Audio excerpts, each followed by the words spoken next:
Boa Boa noite a noite a todos. todos. Boa noite a todos. É sempre com muita alegria, com muita gratidão a Deus, a Jesus, por estarmos mais uma vez unidos e reunidos em seu nome para estudar, né? Iremos hoje dar continuidade do estudo dessa obra tão maravilhosa, que é a oitava obra dessa coletânea do nosso irmão André Luiz, trazido sobre a pena do nosso querido Francisco Cândido Xavier. Hoje iremos estudar o quarto capítulo, de título Ante o Serviço. Teremos na harmonização Teresa Cristina, na prece inicial Yara Bastos e na prece final Vanessa. Que nós possamos agora desacelerar nossas mentes, abrir os nossos corações para que possamos receber tudo o que a Jane trouxe para dividir conosco nessa noite tão maravilhosa. Tereza, é com você. De Torres Pastorino, Minutos de Sabedoria, página 198. Cerque sua vida com o doce sentimento do amor. Não tenha prevenção contra seus semelhantes. Se alguém não compreender, se alguém ferir ou magoar, procure retribuir com maior compreensão, com atenções redobradas. Só o amor é capaz de vencer as barreiras da separação, de aproximar as criaturas, de solidificar amizades. Então, cerque sua vida com o doce sentimento do amor. Muita paz a todos. Deus, nosso Pai, de misericórdia e amor, Jesus, nosso mestre, irmão, nosso guia e modelo, estamos aqui mais uma vez reunidos e por isso agradecemos muito, porque vamos adquirir conhecimentos em que levaremos para a nossa vida e assim poderemos evoluir. Assim poderemos estar naquele caminho que o Pai deseja para nós. Pedimos que a nossa irmã Jane seja intuída, instruída, orientada pela espiritualidade maior, por seus mentores, né, espirituais, e que todos nós sejamos contemplados com o melhor que ela trouxe para nós.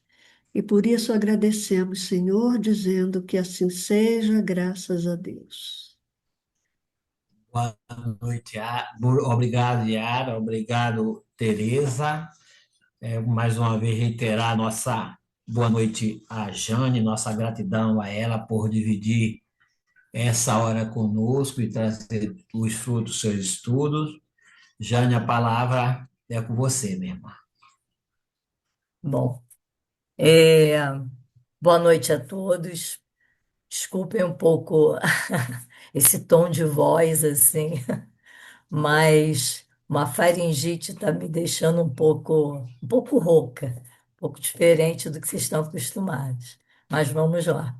Hoje nós vamos, como o Fernando falou, Vamos trabalhar um pouco esse capítulo 4 que é o Ante o Serviço, dessa obra super interessante, né?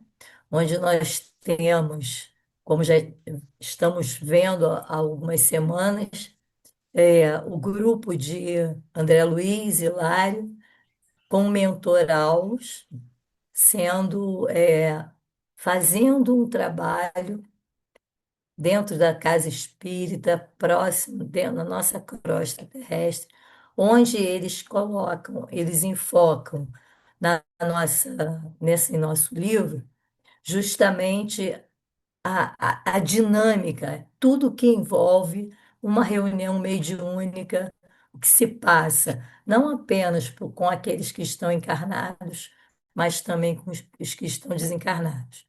Então, para nós darmos continuidade à nossa tarefa de hoje, eu vou compartilhar com vocês, porque aí eu acho que vai ficar menos constrangedor essa voz assim. Deixa eu só colocar aqui. Todos estão vendo? Falta só expandir, já. Isso. Tá. Oi? Tá joia agora. Tá. Então vamos lá. Bom, o capítulo é esse, né? Ante o serviço. E o que é interessante até é que a gente fale um pouco, um pouquinho antes de começar o capítulo propriamente dito, é que justamente o estudo desse livro ele traz para a gente um conhecimento que é um conhecimento que coloca a nós todos, trabalhadores de grupos mediúnicos, e de uma maneira geral, todos nós que estamos dentro do processo de aprendizagem na doutrina espírita, faz conosco aquilo que nós poderíamos dizer que é um processo contínuo de educação para nós. Então, esse livro, juntamente com o livro Estudando a Mediunidade, do Martins Peral, vai ser a base da nossa conversa de hoje. E aí, eu gostaria de começar essa nossa explanação com uma fala justamente do livro do Martins Peral, retirado do livro dele.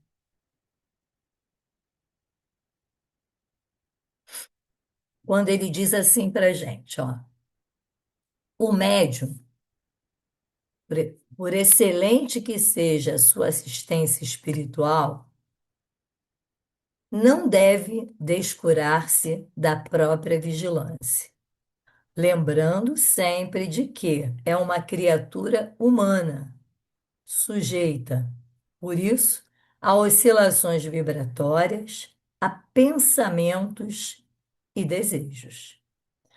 E o que é interessante nessa citação do Martins Peralva é que o nosso capítulo de hoje ele vai trabalhar exatamente sobre essas questões, as oscilações vibratórias, os pensamentos, os desejos inadequados, todo o processo de influenciação que qualquer um de nós, independente do que estejamos fazendo, nós estamos fadados a termos esse tipo de influenciação. Mas, para que nós possamos até fazer um pouco mais da continuidade do capítulo anterior, a gente só vai lembrar um pouquinho o que foi trazido para nós através do Chico na semana passada, no capítulo 3. No capítulo 3 houve comentários sobre as características dos médios e foi ressaltado o tipo de trabalho que cada um deles poderia desenvolver, por sua personalidade, suas características pessoais, qual o seu potencial e as suas necessidades. Que necessidades são essas? Nós sabemos que nós, quando estamos envolvidos na tarefa mediúnica e quando somos convidados, ainda na espiritualidade, a desenvolvermos algumas virtudes dentro da capacidade mediúnica que nós temos, é porque nós estamos resgatando ou nós estamos nos comprometendo com essa tarefa, que não é uma tarefa fácil e que para muitos ainda causa muito medo. Mas esse livro ele é super interessante porque ele vai elucidar isso para a gente. E é lógico que quando nós fazemos essa abordagem do tipo da característica da personalidade, nos foi trazido também o grupo mediúnico, ao qual Aulus, André e Hilário vão estar assessorando no plano espiritual. E aí, o Chico nos trouxe na semana passada a característica de cada um. Eu não vou falar das características, eu só coloquei aqui, mas isso está bem detalhado lá no capítulo 2. Então, Raul, que é o dirigente do grupo, Eugênia, Anélio Araújo, Antônio Castro e Celina, ou irmã Celina, são os componentes dessa mesa mediúnica, tá? Então, a característica deles está aí, mas já vimos isso na semana passada. E aí, para complementar um pouco esse capítulo, trazendo ainda dele dois parágrafos que a gente tem que considerar bem importantes também, quando lá na página 33, o Aulus nos fala que sem os instrumentos do trabalho e da luta, aperfeiçoando-nos as possibilidades, estaríamos permanentemente ameaçados pela erva daninha que mais se alastra e se afirma. Quanto melhor é a qualidade do trato da terra em abandono. Então, uma comparação que ele faz com essa nossa sementeira, com aquilo que nós estamos plantando e aquilo que nós vamos colher. O próprio Evangelho nos diz que reconhece-se o verdadeiro espírita pela sua transformação moral e pelos esforços que nós fazemos para domar as nossas mais inclinações. Então, nós vamos, à medida em que abraçamos essa luta, nós também temos que saber que tipo de plantio nós vamos estar fazendo. E ele ainda complementa, ainda usando uma figura, uma linguagem que figura, né, essa questão do plantio, ele vai nos dizer: nossas realizações espirituais do presente são pequeninas réstias de claridade sobre as pirâmides de sombra do nosso passado. Olha isso, né? As nossas realizações agora são pequenas réstias de claridade sobre as pirâmides, a sombra do nosso passado. Porque a gente tem muito, né? E nós não sabemos o quanto. É imprescindível muita cautela com as sementeiras do bem, para que a ventania do mal não as arraste. Então, o que a gente tem, na hora que plantarmos, nós temos que plantar com uma raiz que seja uma raiz forte, que a gente tenha certeza daquilo que nós estamos fazendo. Então, sedimentar essa vontade do trabalho no bem, da ajuda aos amigos espirituais, tendo compromisso e respeito com tudo aquilo que a gente faz. Então, a essência do segundo capítulo termina praticamente com mais ou menos com esse parágrafo. E aí, nós vamos entrar no nosso capítulo 4, né? Capítulo 4 que fala exatamente sobre alguns aspectos que eu citava um pouco antes de nós começarmos, que eu acho que achei difícil selecionar o que nós iríamos falar, porque são muitos assuntos e assuntos importantíssimos que são abordados nesse capítulo. capítulo. De uma forma geral, o capítulo ele trata do encontro, né, da equipe de Alpes com André e Hilário, que vão à Casa Espírita para uma sessão que vai acontecer, uma reunião de desobsessão. Então, tudo acontece nessa reunião, desde a formação do grupo, já sentados lá, aguardando a chegada daqueles que passarão, né, como assistidos pelo processo da desobsessão, e todos aqueles espíritos que nós sabemos que convivem na casa espírita, que estão em cada uma das tarefas que a gente desenvolve todos os dias. Então, o capítulo ele fala sobre tudo isso, ele nos traz uma visão dessa dinâmica e vai ter uma narrativa sobre o comportamento de muitos dos que estão ali, né? Então, a gente olha nesse capítulo é justamente a preparação dessa reunião de desobsessão. E o que que vai ser destacado aí? Aí vai ficar difícil a gente talvez conseguir falar de tudo isso, mas ele nos traz uma narrativa sobre a presença de irmãos encarnados que estão em tratamento, das companhias espirituais que esses irmãos trazem quando vêm ao centro espírita, porque nenhum de nós está sozinho, nós sabemos disso.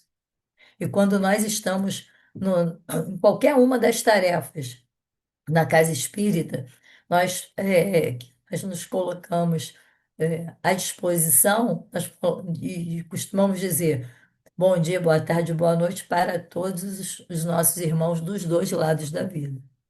Porque muito se sabe é que eh, na, nas tarefas que são desenvolvidas, muitas vezes os desencarnados são em número muito maiores do que os encarnados que ali estão.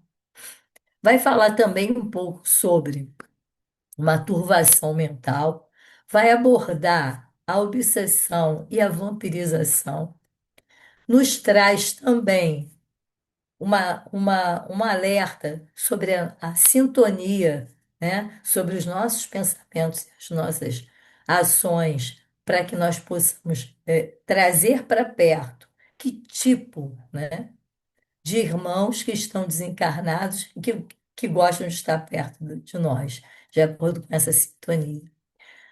Caracteriza a força da palavra. Que força da palavra é essa? Falando bem, quando fala, quando nós estamos realizando uma tarefa em que temos que desenvolver um conteúdo para que os nossos assistidos possam sentir a informação como sendo algo útil para ele. Então, André e Aulos falam sobre isso também.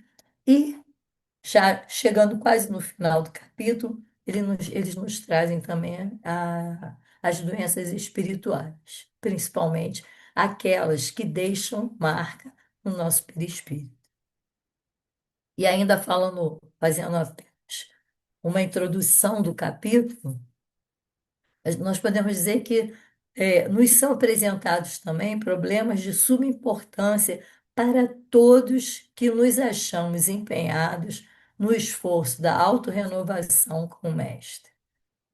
São muitas informações importantes trazidas por cada um dessas linhas, né, escritas por André Luiz. A equipe espiritual, ela observa a reunião antes do início. Quando nós falamos que eles já estão aqui desde cedo, isso é verdade. Eles vão avaliar o dirigente, os médios, o assistente, toda aquela equipe que está ali.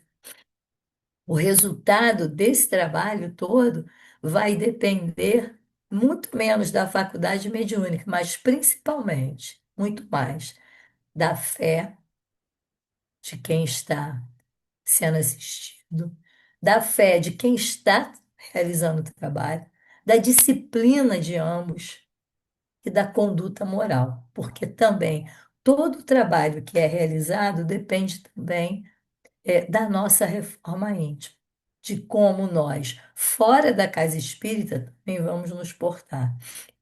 E toda tarefa é um serviço de amor. Não tem ninguém dentro da casa espírita melhor do que o outro. Cada função que tem é igualmente necessária, fundamental, para que tudo aconteça da melhor maneira possível. Então, o estudo, conhecer a característica do desenvolvimento da mediunidade, de como utilizarmos essa mediunidade em prol daquele irmão que necessita, é algo que nós temos que estar preparados. Para isso, a educação mediúnica ela é fundamental. E aí, mais uma vez, eu reforço, desde o início do estudo desse livro, o quanto esse livro é importante, interessante para todos nós. Bom, dito isso, vamos começar o capítulo. Então, o capítulo 4, eu vou fazer algumas leituras e vou fazendo algumas inserções, tá? Capítulo 4 ele começa justamente com alguém batendo a porta, né, do centro, e um dos componentes da mesa levanta e vai até a porta para atender essas pessoas. E aí a narrativa diz assim, que dois enfermos, uma senhora jovem e um cavaleiro idoso, custodiados por dois familiares, transpuseram o umbral, localizando-se num dos ângulos da sala, fora do círculo magnético. Esse umbral aí, só para esclarecer, seria, né, o portal. Aí Aulus diz, são doentes a serem beneficiados. Logo após, um colaborador do nosso plano franqueou acesso a numerosas entidades sofredoras e perturbadas, que se postaram diante da Assembleia, formando uma legião. Numa delas, vinha até, nenhuma delas, perdão, vinha até nós constrangidamente. Ninguém chegava perto, hein? Né? Causando algum tipo de constrangimento. Dir-se-ia que se aglomeravam em derredor dos amigos encarnados em prece, quais mariposas inconscientes rodeando a luz. Né? Aquela imagem, né? Se nós olharmos aqui, quando você acende uma luz num quarto escuro e se tem algum inseto perto, eles ficam em volta daquela luz, aqueles bichinhos de verão, por exemplo. Então era como se tivesse acontecendo algo semelhante a isso. Vinham bulhentos, proferindo frases desconexas ou exclamações menos edificantes. Logo que atingidas pelas emanações espirituais do grupo, emudeciam de pronto, qual se fossem contidas por forças que elas próprias não conseguiam perceber. E aí é interessante o seguinte, esse livro, né, escrito há muitos anos, e havia, naquela época, a prática nas reuniões mediúnicas, nas reuniões de desobsessão, aquelas pessoas que seriam atendidas, os encarnados, eles participavam da reunião. Esse tipo de procedimento, hoje em dia, não é comum que nós façamos, justamente porque muitas vezes aqueles que vão à casa espírita para o tratamento, eles não têm o preparo e o discernimento suficiente de saber o que está acontecendo. E dependendo do grau de comprometimento que aquela pessoa esteja naquele momento, e pelas vibrações às quais ela possa emitir, isso pode atrapalhar a, a ambiência, a harmonização do ambiente. Então, hoje, é, que é comum se fazer é justamente a reunião mediúnica, ela ocorre com o grupo mediúnico, com aquele grupo que compõe aquela reunião. aquele que vai ser atendido, ele não vai ao local. E o que a gente pede, inclusive, quando estamos reunidos, e a gente vai observar isso ao longo do livro também, é que as pessoas que compõem esse grupo mantenham-se sempre em oração e em vibração com as esferas superiores, para que o trabalho possa acontecer adequadamente. E aí começa um outro parágrafo, onde Aulus fala da seguinte maneira: são almas em turvação mental. Cabe aqui também ressaltar uma outra coisa. Quando no parágrafo anterior ele disse assim, qual se fossem contidas com forças por elas próprias, não conseguiam perceber. Muitas vezes nas reuniões mediúnicas, o que acontece? O espírito que vem para ser assistido, para ser atendido, ele fala assim: eu estou preso, eu vim aqui contra a minha vontade e vocês não me deixam sair. Vocês têm aquela pessoa na porta, ele não quer me deixar sair. É porque a energia daquele ambiente é diferente do local onde ele estava. E, na verdade, ele não está preso, mas a sensação que eles têm, devido, né, ao tipo de vibração que existe naquela sala, é como se eles estivessem sem forças. E, na verdade, há sim um processo feito pelos amigos espirituais para diminuir, né, o teor de agressividade e interferência desses espíritos no que vai acontecer. Então, essas almas estavam em turvação mental, como diz Aldo. Quem eram eles? Eram parentes, amigos e desafetos dos encarnados que se encontravam ali, todos mantendo um padrão vibratório inferior e acentuado estado de perturbação. Já que eu vou, já que ele está indo, eu vou junto.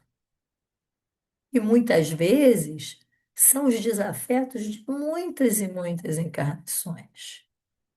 Às vezes são poucos, mas às vezes são muitos, que acompanham as pessoas.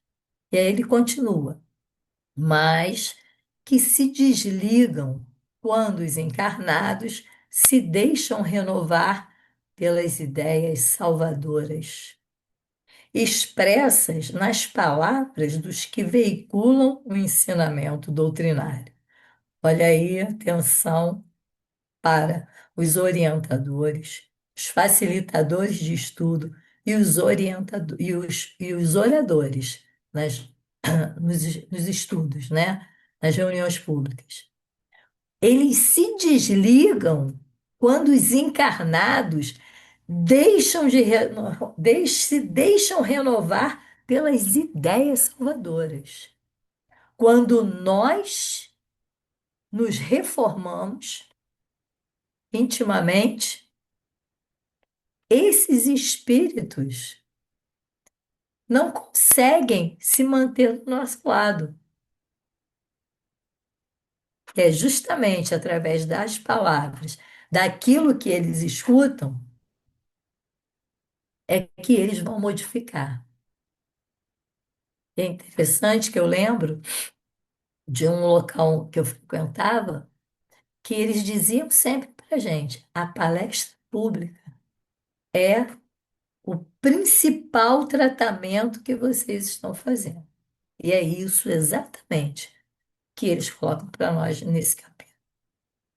E aí ele continua dizendo: modificado o centro mental daquilo que habitualmente vampirizam, essas entidades vêm-se como que despejadas da casa, porquanto alterada a elaboração do pensamento daqueles a quem se afeiçoou, experimentam súbitas reviravoltas nas posições em que falsamente se equilibram. Então, quando isso acontece, o centro mental deles, daqueles que habitualmente vampirizam, eles se sentem como se estivessem saindo da casa mental daquela pessoa, estão despejados. Eles foram despejados, né? Aí ele continua: algumas delas, rebeladas, fogem dos templos de oração como este, detestando-lhes temporariamente o serviço e armando novas perseguições às suas vítimas, procurando, né, que vão procurar um reencontro. Contudo, outras dessas entidades que vampirizavam, de algum modo, elas são tocadas pelas lições que eles dão e demoram-se no local em ansiosa expectativa, famintos de maior esclarecimento. Então, essa influenciação, né, o fato deles estarem ouvindo aquilo que estamos falando, o fato deles estarem recebendo os ensinamentos, faz com que eles mudem o padrão e se afastem daqueles que eles estavam vampirizando ou obsidiando. Então, quando nós estamos presentes na palestra pública, prestando atenção no que está sendo feito, estamos fazendo um estudo, ou de um EAD, de um seminário, o que quer que seja, mas estamos prestando atenção, estamos modificando a nossa, né, harmonia interna, a nossa casa mental, eles não conseguem ficar perto da gente, se afastam. Podem querer encontrar de novo num determinado momento. Mas muitos deles são acolhidos pelos espíritos amigos da casa. Isso também ocorre na reunião mediúnica e a gente observa muito isso. Mas mais para frente vocês vão ver também. E aí, lá no livro Estudando a Mediunidade, com relação a esse aspecto, né, do padrão vibratório, dessa vampirização, dessa desarmonização muitas vezes que acontece, Martins Peralva nos diz o seguinte, que pessoa cujos pensamentos, palavras e ações determinam o padrão vibratório inferiorizado estará a qualquer tempo à mercê das entidades perturbadas e perturbadoras. Então, os pensamentos e as nossas ações determinam o padrão vibratório que nós vamos buscar na nossa vida, dentro da casa espírita, no trabalho, onde quer que seja. Porque eu vou atrair aqueles que sintonizam com essa minha psicosfera. Eles vão buscar entrar, né, na minha casa mental. E aí ele continua dizendo, em síntese, o efeito das obsessões se faz sentir invariavelmente através de um traço de união entre nós e os espíritos, entre a mente encarnada e desencarnada. E hoje, os estudos, a gente sabe também que essa obsessão também pode acontecer entre espíritos desencarnados para desencarnados e encarnados para encarnados também. Mas nesse caso, eles estão enfocando aqui com relação ao que vai acontecer naquela reunião de desobsessão. E ele continua: vinculamo-nos aos espíritos pela fusão magnética, o que implica em reconhecermos o acentuado coeficiente de responsabilidade que nos cabe por permitirmos que a nossa casa mental seja ocupada por hóspedes menos esclarecidos. E aí, o que a gente pode observar com isso é que, havendo esclarecimento, tanto nosso quanto do desencarnado, haverá também o despejo do hóspede importuno. Aí ele vai procurar uma outra casa para se hospedar. Olha que coisa interessante, né? Ele se acha hóspede junto comigo, vive comigo, dorme comigo, come comigo, vai para o trabalho comigo. vai para o centro espírita comigo. Mas à medida em que eu mudo o meu padrão, que eu não entro no processo de só me vitimar, ele percebe então que ele foi despejado. Por quem? Por nós, pela nossa mudança no nosso padrão, né? Nosso padrão. Então, a gente observa sempre quando nós tivermos que raciocinar aquilo que nós queremos para nós, que sejam as coisas boas, as notícias boas, os filmes bons, os livros ótimos, os vídeos maravilhosos, porque aí eu vou estar trazendo para perto de mim espíritos que querem caminhar dentro daquilo que hoje a gente procura fazer de melhor, que é viver em harmonia dentro desses preceitos da lei divina, né? E aí, só para reforçar um pouco mais essa questão da vampirização, está lá no site de Estudos Espíritas, a essa vinculação podemos considerar a vampirização, que é a ação através da qual um espírito de baixo nível de evolução, espírito elevado, não vai vampirizar ninguém, não vai obsediar ninguém, quem faz isso é espírito que tem um nível de evolução mais baixo, mais inferior. E manda-se a outro, encarnado ou desencarnado, com o objetivo de sugar-lhe a substância vital. E aí, quando a gente começa a adoecer, começa a acontecer coisas conosco, a gente não entende. Mas é porque se eu ficar com aquele padrão, ó céu, ó dia, ó azar, é isso que vai se aproximar da gente, né? Dá-se por sintonia magnética, como em todo o processo obsessivo. Os espíritos vampirizadores fazem uso de suas vítimas como instrumento para lhes proporcionar a satisfação de seus desejos.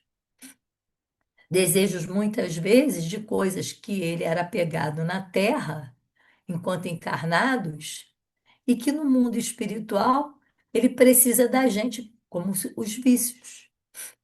O vício no fumo, na bebida, no sexo, na comida, vícios de toda ordem, no jogo.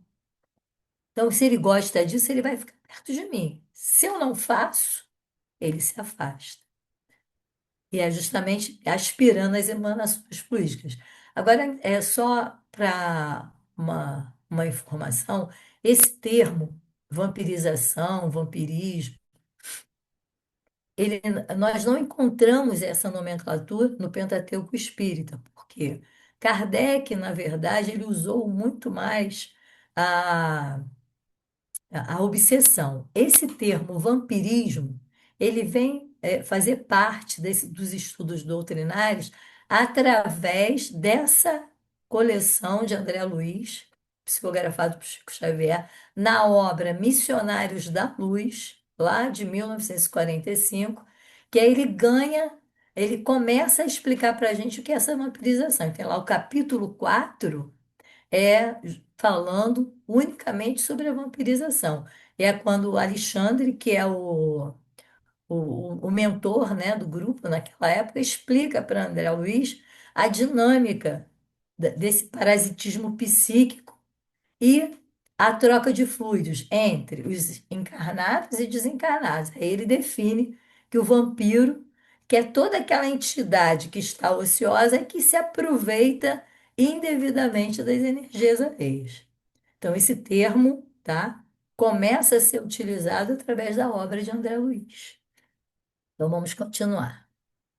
E é interessante porque quando é, a gente passa a entender um pouco mais dessa questão do desencarne e o que acontece com as pessoas, muitas vezes, quando elas partem, né, e elas não estão preparadas, muitas vezes também em função da própria orientação religiosa que cada um deles tem, a gente percebe que alguns, ao desencarnar, eles se mantêm apegados a pessoas, a coisas, a objetos, porque eles não conseguem desvencilhar.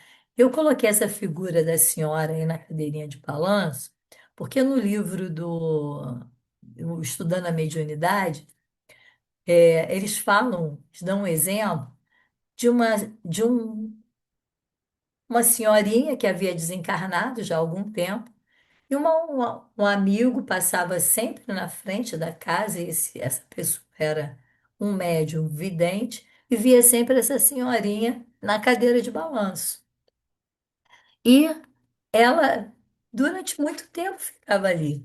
E ele olhava, né, na hora que ela estava lá, sentadinha. Aí ele ficava intrigado. Aí ela disse uma vez para ele: Oi, meu amigo, como você está? Mas está sendo muito difícil deixar essa casinha, essa varanda tão gostosa, os familiares, os objetos. Por muito tempo ainda ele observou essa senhora, sentadinha lá na cadeira de balanço. E aí, o Hilário, né, preocupado com essa questão dessa preparação, que as pessoas têm a dificuldade de entender o que é o desencarne, ele fica surpreso com a narrativa de aulas e pergunta: o que ocorre, porém, quando os encarnados não prestam atenção nos ensinamentos ouvidos? Aqueles que vão lá assistir a palestra pública só porque querem receber o passe. Então, não vou falar sobre isso. Bom, aí ele fala assim: sem dúvida, passam pelos santuários da fé na condição de urnas cerradas, permeáveis ao bom aviso. Continuam inacessíveis à mudança necessária. Mas este mesmo fenômeno se repete nas igrejas, de outras confissões religiosas? Pergunta Hilário. Sim, a palavra desempenha significativo papel na construção do espírito. Sermões, conferências de sacerdotes e doutrinadores em variados setores da fé, sempre que inspirados no infinito bem, guardam o objetivo da elevação moral. Não, não depende, dele estar no centro espírita para ele aprender. Não depende dele estar unicamente na igreja para ele aprender. O que vai fazer realmente a diferença é o que ele vai conseguir absorver daquilo que está sendo falado. Aí o assistente, né? é, Continua e diz o significado da palavra. Sempre que inspirados no bem, guardam o objetivo da elevação moral. O assistente meditou um instante e ainda acrescentou: entre os homens, porém, Se não é, se não é fácil cultivar a vida digna, é muito difícil habitar-se a criatura à morte libertadora. Comumente desencarna-se a alma sem que se lhe desagarrem os pensamentos, enevolados em situações, pessoas e coisas da terra. E nas reuniões mediúnicas, como nós vamos observar aqui também, muitos ainda não entenderam que desencarnaram, que inclusive tem algumas que estão passando naquele momento por algumas dissensões com relação a coisas que os familiares estão fazendo ou não estão percebendo com relação à presença deles. E aí ele continua: os expositores da boa palavra podem ser comparados a técnicos eletricistas, desligando tomadas mentais através dos princípios libertadores que distribuem na esfera do pensamento. Olha que coisa, né? Olha, gente, olha que responsabilidade que nós temos nas facilitações, na apresentação dos estudos, nas palestras públicas.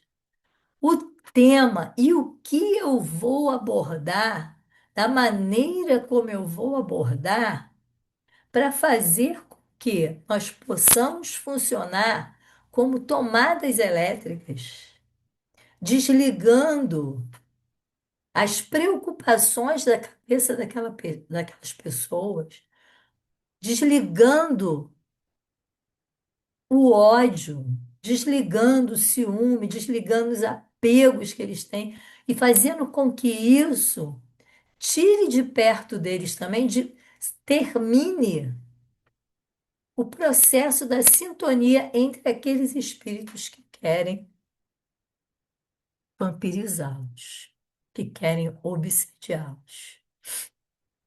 Muito importante a gente que tem essa tarefa de estar numa casa espírita, numa igreja, numa sinagoga, num templo, falando para as pessoas. Como a gente tem que se preocupar com tudo isso? Temos mesmo, né? E, em razão disso, as entidades vampirizantes, elas operam contra essas pessoas, muitas vezes envolvendo-lhes os ouvintes em fluidos entorpecentes, conduzindo esses últimos ao sono provocado, para que se lhe adie a renovação.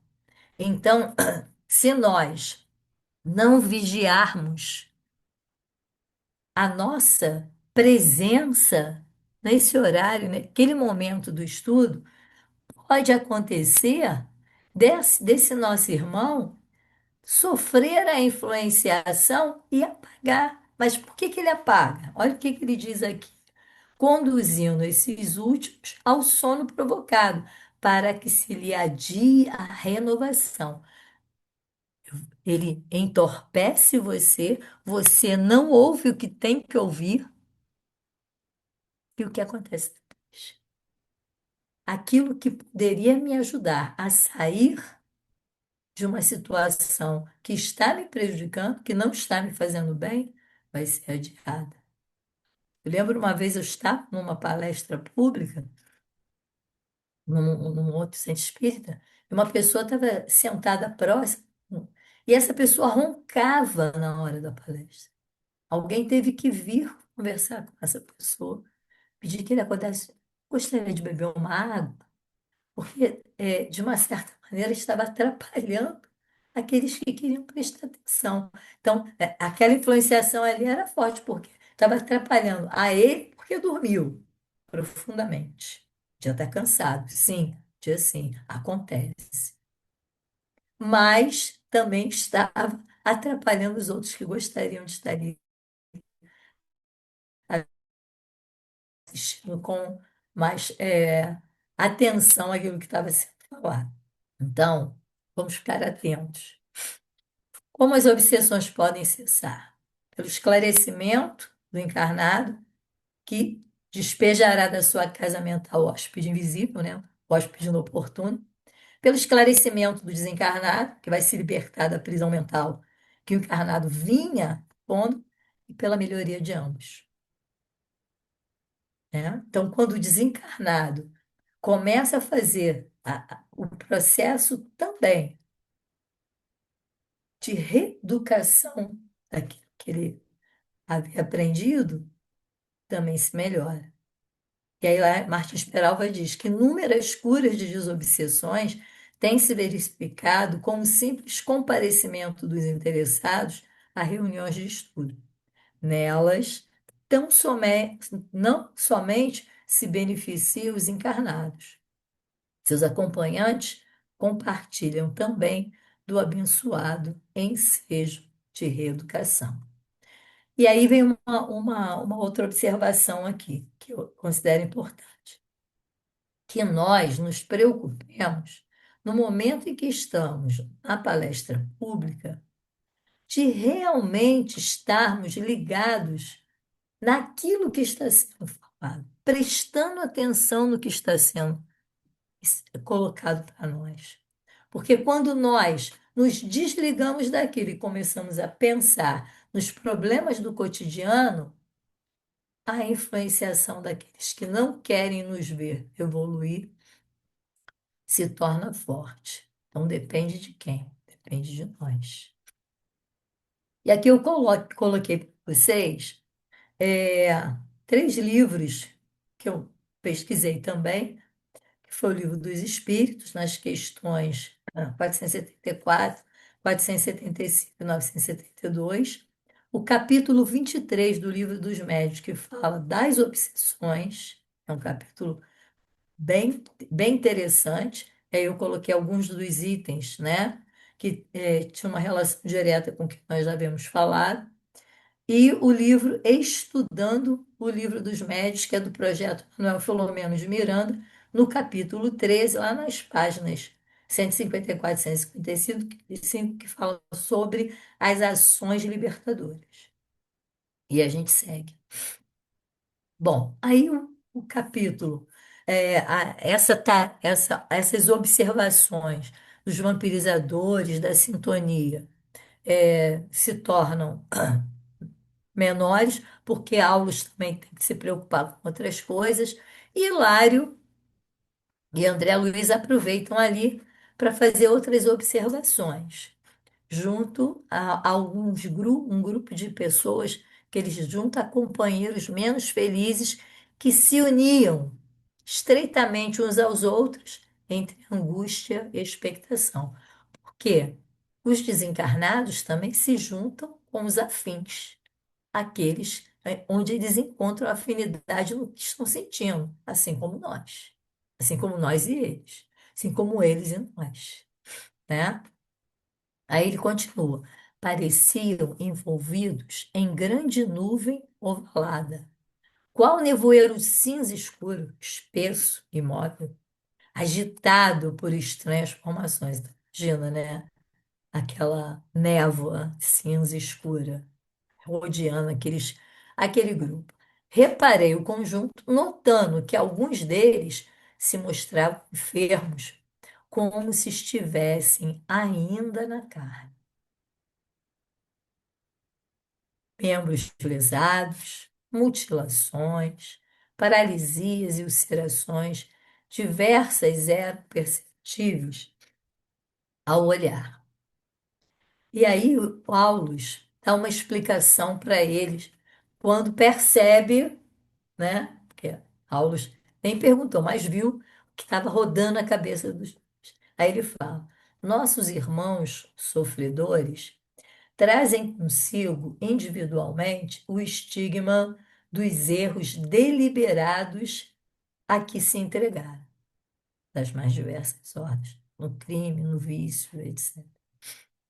A doença, como resultante do desequilíbrio mortal, sobrevive no perispírito, alimentada pelo pensamento que geraram, quando esses pensamentos persistem depois da morte do corpo físico. Então, o que eles viam ali, essas lesões, mutilações, ulcerações, paralisias, que estava retratado ali era o que o perispírito daqueles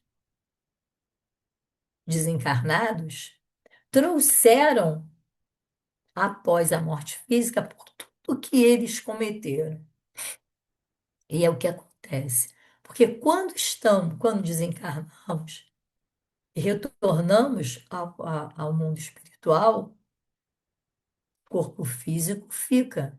Mas as nossas questões conscienciais e os problemas que nós geramos através de como nós levamos essa vida reaparecem aquilo que realmente nós somos quando o corpo de carne morre e o que fica, né, é o espírito.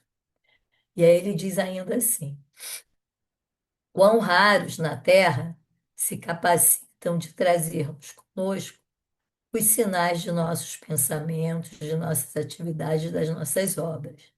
E o túmulo nada mais faz do que um banho revelador das imagens que escondemos no mundo sobre a veste da carne. É isso. É assim que nós nos transportamos para o mundo espiritual. A consciência é o núcleo de forças em torno da qual gravitam os bens e os males gerados por ela. E ali estávamos defrontados por vasta fileira de almas, sofrendo nos purgatórios diferenciados que lhes eram característicos. A partir daí, Hilário e André eh, vão conversar com o espírito que estava com uma aparência triste, malicenta, uma expressão eh, muito, muito triste mesmo, não está se sentindo bem. E ao chegar perto dele, eles começam a conversar e percebem as mazelas daquele corpo como estava ali. E o perispírito exatamente é o veículo das nossas emoções. Neles ficam gravados todas as nossas experiências. E é como eles se apresentam lá. E aí ele vai conversar com um rapaz, que aí eu vou pedir que vocês depois leiam, né? Vou me alongar mais do que isso, que era um estivador forte, né? Definido, estivador, imagina, né? Que envolvido no álcool, agride o pai e, por uma fatalidade, ele perde o braço. E ele se apresenta lá com uma deficiência no braço, mas aí é justamente o que transformou, né, esse ato que aconteceu com ele, foi o que fez com que ele, ao desencarnar, apresentasse um perispírito com grandes deficiências. Mas vou deixar para vocês lerem. E para terminar, ficamos com uma reflexão de Martins Peralta. A senda do desequilíbrio se abre, larga e sedutoramente ao medianeiro encarnado que entroniza, coloca-se no trono, no altar do coração invigilante, a imponente figura de Sua Majestade, o egoísmo. Esforcemo-nos, portanto, no sentido de realizar a humildade e o espírito de serviço em benefício da nossa paz. Por quê? Olhem bem isso. Em verdade, nenhum de nós venceu ainda a si mesmo. A primeira vitória que nós temos que ter é contra nós mesmos. Para aí nós podermos sermos melhores para os outros. É isso. Vou fechar aqui para abrir. Muito obrigado, Jane, por tudo que você trouxe, né? Além do mais, se nós nos debruçarmos nas questões 459, 460 e 461 do Livro dos Espíritos, onde inicia lá na frente que eles vão falar para Kardec que esses nossos irmãos nos influenciam tanto, né? Faz essa ligação tanto, ao ponto que ele muitas vezes dirige, mas quando nós estudamos o capítulo todo, é de se pensar que só acontece isso em virtude do nosso livre-arbítrio. Nós escolhemos os companheiros que caminhamos com ele. Então, muitas vezes, a gente começa muito a querer culpar aos nossos irmãos fora do corpo, mas a gente não mede O que nós o fazemos, tamanho né?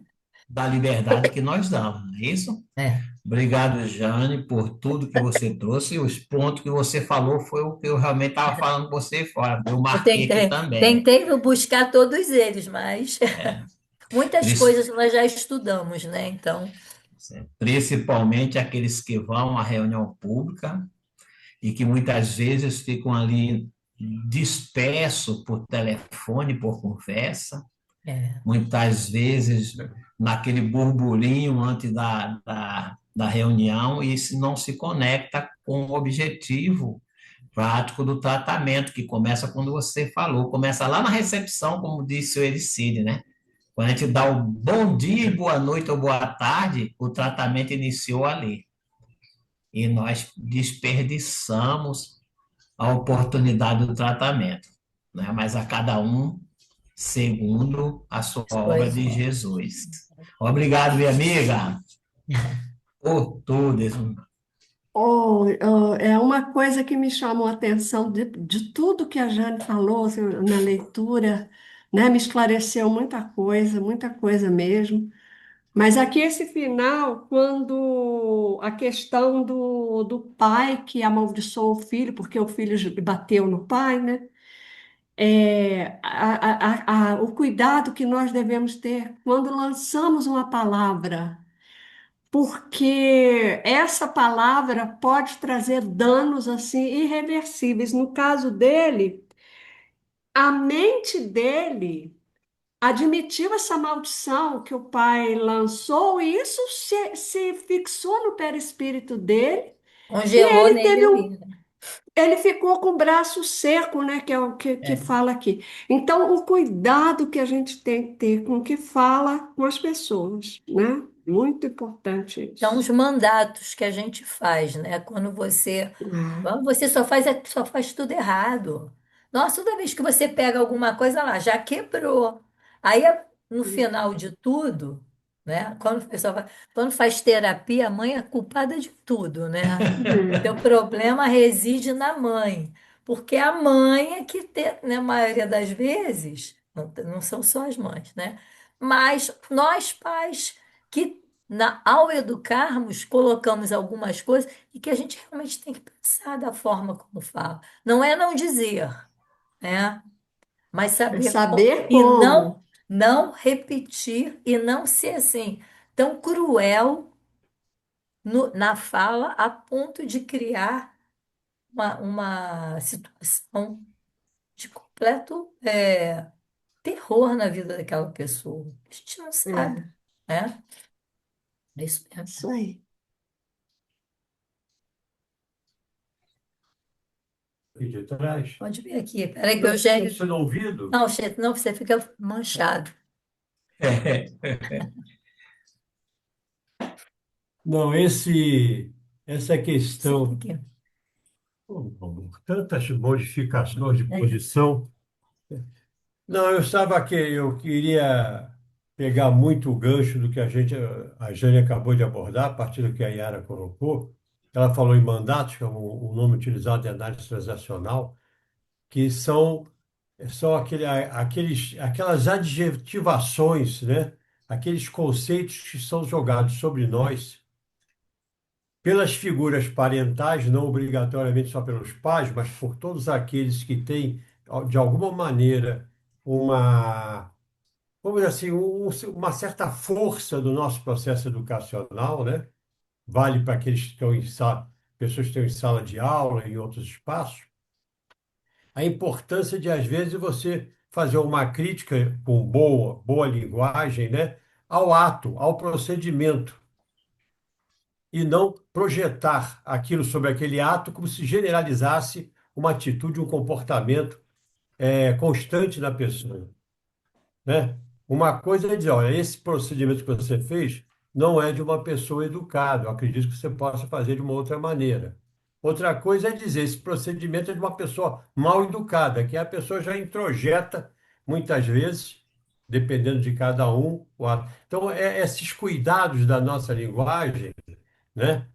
Na forma de falar, inclusive nos próprios grupos mediúnicos, né? Na hora que vamos palestrar, eu de vez em quando fico me penitenciando pós-palestra por uma coisa ou outra que eu coloco e depois refletindo, acho que não foi o mais próprio. Quando estamos nas conversas dos corredores da casa espírita, quando estamos mesmo até na dialogação, né? Esse cuidado que nós devemos ter.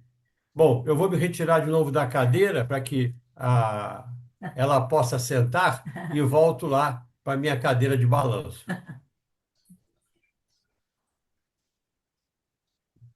pronto. Substituição. Eu vou. Jane, Né? só Quem um tá. adendo. Fala, meu amigo. Isso. A questão do sono, da magnetização magnética. Nós trazemos nossos mosquitinhos em volta das nossas auras e sintonizam com determinadas frequências. E se você aumenta, quer dizer, leva o teu padrão vibratório, provavelmente aquelas tomadas vão ser desconectadas. O sono só vem exatamente no momento do estudo, no momento da palestra, porque tão logo a hora da palestra acaba, o sono vai embora, você começa a ficar ativo novamente. São instrumentos de sabotagem. Essa que é a verdade. Pode ser autossabotagem. Eu vou, obrigado mais uma vez, Jane. Eu vou convidar a Vanessa para que ela faça o nosso encerramento. Lembrando que semana que vem é o nosso querido aí Luiz Francisco, que irá apresentar o estudo para todos nós. Estamos todos convidados para acompanhar o nosso irmão. Vanessa, com você. Vamos orar, meus irmãos, vamos agradecer pelos estudos que tivemos hoje. Senhor Jesus, mestre amigo, agradecemos pelos ensinamentos que recebemos nesse dia. Agradecemos pela essa noite, agradecemos pela facilitação e que possamos colocar em nossos corações, colocar em prática no nosso dia a dia. Obrigado, Senhor, pelo dia de hoje, que tenhamos uma excelente noite. Fique conosco, Senhor, hoje, agora e para sempre. Que assim seja, graças a Deus.